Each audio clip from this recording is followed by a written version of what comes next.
বাংলাদেশের রাজনীতিতে অতীতে ওই সন্ত্রাস ছিল, হানাহানি ছিল, বিশৃঙ্খলা ছিল, কিন্তু জুলাইয়ে এত রক্ত আমরা দিলাম, তারপরে আর রক্ত কেন দিতে হবে রাজনীতির জন্য? আমরা তো আশা করেছিলাম যে রক্ত দেওয়াটা ওখানেই শেষ হবে, রাজনীতির ময়দানে সুস্থতা ফিরে আসবে, রাজনীতি হবে ভালোবাসা এবং পারস্পরিক শ্রদ্ধার উপর ভিত্তি করে। আমার আদর্শ আমার কাছে, আরেকজনের আদর্শ তার কাছে। আমি যেমন আমার আদর্শকে ভালোবাসি, আরেকটা লোক তার আদর্শকে ভালোবাসার তার অধিকার আছে, এটা তার নাগরিক অধিকার। এখানে মুখ চলবে, হাত চলবে কেন?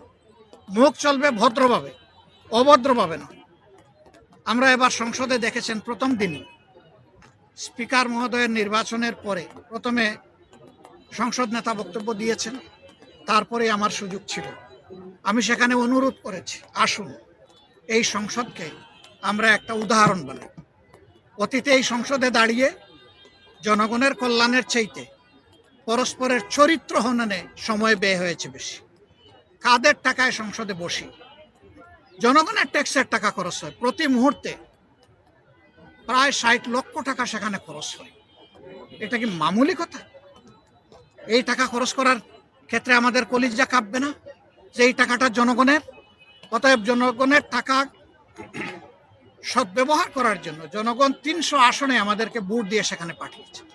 সেখানে গিয়ে আমরা অশ্লীল বাক্য বিনিময় করব, অযথা সময় কাটাবো এবং জনকল্যাণে কোনো আইন করতে গেলে বাধা পাবো, এটা আমাদের কাম্য না। জনকল্যাণে যে আইনই হবে সে আইনের প্রতি উভয় পক্ষের শ্রদ্ধাবোধ থাকতে হবে, সমর্থন থাকতে হবে। আমরা সেটা ব্যক্ত করেছিলাম এবং স্পিকারকে অনুরোধ করেছিলাম, মাননীয় স্পিকার, এখানে কেউ অশ্লীল কথা বলতে গেলে আপনি পারমিট করবেন না, দয়া করে দেন এন্ড দেয়ার আপনি থামাই দিবেন। এ পর্যন্ত বড় কোনো ব্যতিক্রম হয়নি, আমরা দোয়া করে আরো সুন্দর হোক পার্লামেন্ট।